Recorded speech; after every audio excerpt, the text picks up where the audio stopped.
അത് ആക്ച്വലി എന്നോടല്ല, ഇവിടുത്തെ ഡയറക്ടേഴ്സിൻ്റെ അടുത്ത് വേണ്ടി ചോദിക്കാനായിട്ട് അല്ലേ. അല്ല, ആഗ്രഹിക്കുന്ന പോലെ ഒന്നല്ല, കിട്ടുന്ന കഥാപാത്രങ്ങൾ എങ്ങനെ നന്നായിട്ട് ചെയ്യാമെന്ന് നമ്മൾ നോക്കുന്നുണ്ട്. കാരണം അതല്ലെങ്കിൽ ഞാൻ ആഗ്രഹിക്കുന്ന പോലെ തന്നെ ഒന്നുണ്ടെങ്കിൽ ഞാൻ ഡയറക്ട് ചെയ്യുന്നു, അല്ലെങ്കിൽ ഞാൻ പ്രൊഡ്യൂസ് ചെയ്യുന്നു. അതല്ലെങ്കിൽ നമുക്ക് എന്താണോ കിട്ടുന്നത് അത് 100% കൊടുത്തിട്ട് ചെയ്യാന്നുള്ളത് മാത്രമേ ഇപ്പം നമ്മൾ നോക്കുന്നുള്ളൂ. പക്ഷെ ഈ പറഞ്ഞ പോലെ തന്നെ തമിഴിൽ കുറച്ചുകൂടെ വെറൈറ്റി ആയിട്ടുള്ള ക്യാരക്ടേഴ്സ് വരുന്നുണ്ടെന്ന് എനിക്ക് പേഴ്സണലി ഫീൽ ചെയ്യുന്നുണ്ട്. കാരണം കുറച്ചുകൂടെ ആസ് എൻ ആക്ടർ നമ്മൾ എല്ലാ ഡയമെൻഷനിലും ചെയ്യണം എന്നാണല്ലോ വിചാരിക്കുക. അപ്പോൾ തമിഴിലാണ് കുറച്ചുകൂടെ എനിക്കൊരു പേഴ്സണലി ഒരു എക്സ്പെരിമെന്റേഷൻ സ്കോപ്പ് തമിഴിലാണെന്നുള്ളത് പലപ്പോഴും ഫീൽ ചെയ്തിട്ടുണ്ട്. ഇവിടെ എപ്പോഴും ഈ നേരത്തെ പറഞ്ഞ പോലെ തന്നെ ഒരു നന്മമരം എന്നൊക്കെ ഒരു മോട്ടിവേറ്റ് ചെയ്യുന്ന ഒരു ലവർ, അല്ലെങ്കിൽ ഒരു നല്ലൊരു സപ്പോർട്ട് കൊടുക്കുന്ന ഒരു ഭാര്യ, അങ്ങനെ ഒരു പോസിറ്റീവ് ഫീലാണ് മേ ബി പടം വരുമ്പോഴത്തേക്ക് അത് മാറുമായിരിക്കും. അല്ല, അത് ഈ പറയുന്ന പോലെ ഒരു സിനിമ ഫാമിലി എന്ന് വന്നതുകൊണ്ട് നമുക്ക് വേണമെന്ന് വെച്ചാൽ എല്ലാം നടക്കും. അതൊക്കെ വളരെ തെറ്റായ ധാരണയാണ്. കാരണം അത് ചിലപ്പം ഒരു സിനിമ, ആദ്യത്തെ ഒരു സിനിമയിലേക്ക് ഒരു അവസരത്തിന് അത് ഉപയോഗപ്പെടും എന്നതിൻ്റെ അപ്പുറത്തേക്ക് ഒരു സിനിമ ഫാമിലി എന്ന് വന്നുകൊണ്ട് വിചാരിക്കുന്നത് പോലെ എല്ലാ കാര്യങ്ങളും നടക്കും എന്ന് പറയുന്നത് വളരെ തെറ്റായ ധാരണയാണ്. അങ്ങനെയൊന്നുമില്ല. അതുകൊണ്ടാണ് ഞാൻ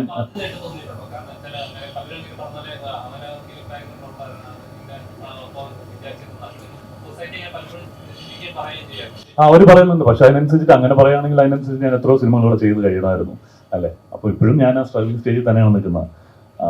അപ്പം അത് സത്യമാവുന്ന എപ്പോഴാണ് അവർ പറയുന്നത് പോലെ എൻ്റെ കരിയറിൽ വയസ്സ് നടക്കുമ്പോഴല്ലേ. ഞാനിങ്ങനെ ബാക്ക് ടു ബാക്ക് സിനിമകൾ ചെയ്തുകൊണ്ടിരിക്കുകയാണെങ്കിൽ ഓക്കെ, അവൻ പറയുന്നത് എന്തെങ്കിലും ഒരു അർത്ഥമുണ്ടെന്ന് മനസ്സിലാവും.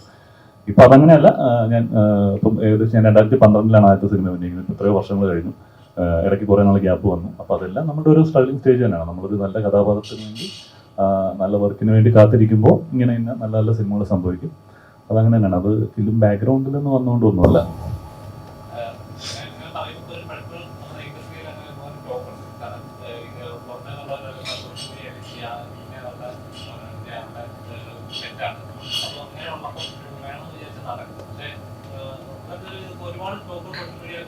ടോക്കുകൾ നടക്കുന്നുണ്ടാകുമ്പോൾ നമ്മളിപ്പോൾ ഇവിടെ ഉള്ള ആൾക്കാരെ നോക്കിയാൽ പോരെ. അവർ എല്ലാവരും സിനിമ കുടുംബത്തിൽ നിന്ന് വന്ന ആൾക്കാരാണ് അവിടെ നിലനിൽക്കുന്നതും വലിയ സ്റ്റാർട്ടപ്പിൽ നിൽക്കുന്നതൊന്നും അല്ലല്ലോ. എത്രയോ ആൾക്കാർ കഷ്ടപ്പെട്ട് തന്നെയാണ് വന്നിരിക്കുന്നത്. അവർ സ്ട്രഗിൾ ചെയ്ത് തന്നെ കയറി വന്നിരിക്കുന്നത്. അപ്പോൾ അത് അങ്ങനെയാണെങ്കിൽ അത് മാത്രം സംഭവിക്കണം അല്ലേ. സിനിമ ബാക്ക്ഗ്രൗണ്ടിൽ നിന്ന് സിനിമ ഫാമിലി എന്നുള്ള ആൾക്കാർ മാത്രം സിനിമയിൽ വർക്ക് ചെയ്യുക എന്ന് പറയുന്നത് അസംഭവ്യമാണ്. അതങ്ങനെ നടക്കും. ഇതിലെ കഥാപാത്രം ഈ പറയുന്ന പോലെ ഒരു ഗ്രേ ഷെയ്ഡുള്ള ക്യാരക്ടറാണ്. അജീഷ് എന്ന് പറയുന്നൊരു IT പ്രൊഫഷണലാണ്. ഞങ്ങൾ ഒരുമിച്ച് വർക്ക് ചെയ്യുന്ന ആൾക്കാരാണ്. ഈ പറയുന്നത് ഒരു വീട്ടിൽ നടക്കുന്ന ഇൻസിഡന്റിനെ ബേസ് ചെയ്ത് കണക്ട് ആവുന്ന ക്യാരക്ടേഴ്സാണ് ചന്തു ചെയ്യുന്നതും ശിവദ ഞാനും അപ്പുവും ചെയ്യുന്ന ക്യാരക്ടേഴ്സ്. വേറെയും ഒരുപാട് ക്യാരക്ടേഴ്സ് ഉണ്ട്. ക്യാരക്ടറിനെ പറ്റി അത്രേ പറയാൻ പറ്റുള്ളൂ. ബാക്കി അപ്പം ആടുജീവിതം അടുത്ത ദിവസം റിലീസ് ആകാൻ പോവാണ്. അതിൽ അമ്മ അഭിനയിച്ചിട്ടുണ്ട്. അപ്പം ആടുജീവിതം എന്ന സിനിമ കാണാൻ എത്രത്തോളം എക്സൈറ്റഡ് ആണ്? ഞങ്ങൾ ഇന്നലെ വീട്ടിൽ സംസാരിച്ചുള്ളത്. ഞാനും നീ തമ്മിലാണ് കോമ്പറ്റീഷൻ.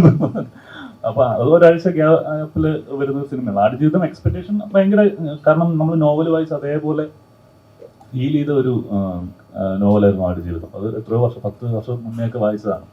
അപ്പം അത്രയും നാളെടുത്ത് ഒരു ഡയറക്ടർ ഒരു 16 വർഷം സമയം കളഞ്ഞ് എത്രയോ വർഷം കൊണ്ട് ഷൂട്ട് ചെയ്തെടുക്കുന്ന ഒരു സിനിമ കാണാൻ എന്തായാലും നമ്മൾ എക്സൈറ്റഡ് ആണ്. അത് അതിൻ്റെ ഒരു ഔട്ട്പുട്ട് അങ്ങനെ.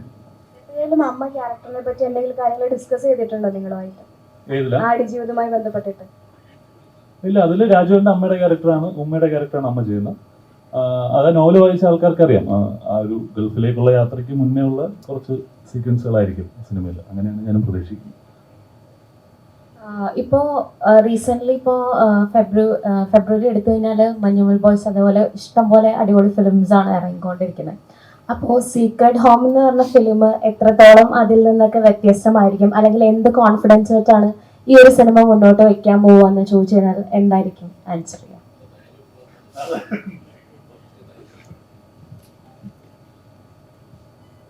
അത് എവിടെയെങ്കിലുമൊക്കെ ധൈര്യം കാണിക്കണമല്ലോ. ആ ധൈര്യം കാണിക്കാൻ തുടങ്ങിയാലാണല്ലോ അതിൽ ലക്കം കൂടി വരുള്ളൂ. ഇപ്പോൾ സിനിമകൾ പലതും സൂപ്പർ ഹിറ്റ് ആവാൻ ചെയ്യുന്നതല്ല, അത് സംഭവിക്കുന്നതാണ്. അപ്പോൾ നമ്മളൊരു സിനിമ ചെയ്യുന്നു, അത് നമ്മളുടെ ഒരു കോൺഫിഡൻസ് ആണ്, നന്നായി വന്നിട്ടുണ്ട്, അത് വ്യത്യസ്തമാണ് നമ്മൾ സ്ഥിരം പറയപ്പെടുന്ന രീതികളിൽ നിന്ന്. അപ്പൊ പ്രേക്ഷകർ എന്ത് ഒരു കോൺഫിഡൻസിൽ നമ്മൾ അത് വന്ന് കാണണം എന്ന് ചോദിക്കുകയാണെങ്കിൽ എത്രത്തോളം വ്യത്യസ്തമായിരിക്കും സീക്രട്ട് ഹോം എന്ന് പറയുന്ന സിനിമ എന്നാണ് ഞാൻ ചോദിച്ചത്. ഈ സിനിമ പ്രേക്ഷകർക്ക് ഇതുവരെ കാണാത്ത ഒരു തലത്തിലേക്ക്, അതായത് പറയപ്പെടാത്തൊരു വിഷയം അല്ലെങ്കിൽ ഈ സിനിമ കഴിയുമ്പോൾ ഇപ്പോഴത്തെ അറ്റ്ലീസ്റ്റ് പുതിയ തലമുറ എന്ന് വിചാരിക്കുന്ന അല്ലെങ്കിൽ വളരെ പ്രോഗ്രസീവ് എന്ന് പറയപ്പെടുന്ന ആളുകൾക്കെങ്കിലും ഒരു തോട്ട് പ്രൊവോക്കിംഗ് ഒരു സംഭവത്തിൽ ഉണ്ടെന്ന് നമ്മൾ വിശ്വസിക്കുന്നു. നമ്മൾ പറയുന്ന പോലെ ഇവിടെ സമൂഹത്തിൽ പറയുന്ന കുറേ നമ്മളുടെ നന്മകളോ അല്ലെങ്കിൽ പുറമേ നടിക്കുന്ന ഹിപ്പോക്രസി അല്ലെങ്കിൽ മൊറാലിറ്റി പോയിട്ടുള്ള പോലെ കാര്യങ്ങളെ പലതിനെയും ചിലപ്പോൾ ഈ സിനിമ ഒരു തരത്തിൽ മറ്റു തരത്തിൽ അഡ്രസ്സ് ചെയ്യുന്നുണ്ട്.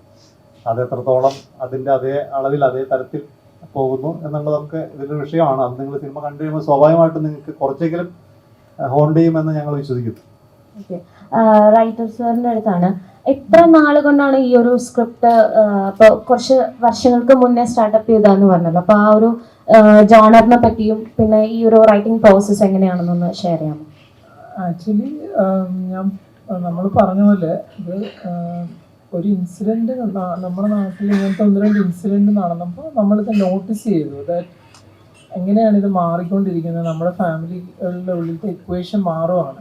പക്ഷെ നമ്മൾ മേ ബി അത് ശ്രദ്ധിക്കുന്നില്ല. നമ്മൾ ടി വിയിൽ ഇതൊക്കെ കാണുന്നുണ്ട്, പക്ഷേ ഞാൻ നേരത്തെ പറഞ്ഞാൽ നമ്മൾ മേ ബി നമ്മുടെ വീട്ടിലൊന്നും സംഭവിക്കില്ല എന്നുള്ള ഒരു ചിന്ത.